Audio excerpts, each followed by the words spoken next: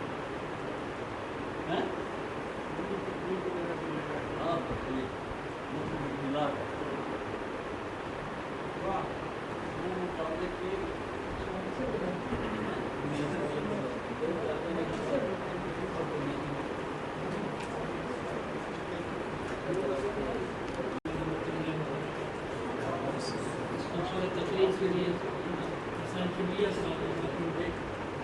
نظر پر میرے سامنے مشغول ہے، آپ نے یہ اہتمام فرمایا، ایک بخصوصیت تقریب انعقاد کیا، خواجہ عثمانی رحمۃ اللہ علیہ، خواجہ غریب نواز جدید مولانا سید الدین حسن سنجری غریب نواز کے کوئی مرشد ہیں، آپ سے آپ کو اس کو خلافہ تھا ہوا،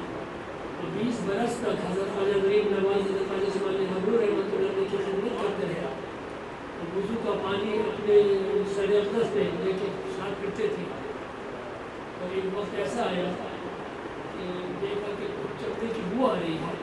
اور غریب نواز ایسے منحرف ہیں کہ ان کو نہیں معلوم کہ ان کا سر مبارک جل رہا ہے، سر مبارک جل رہی ہے،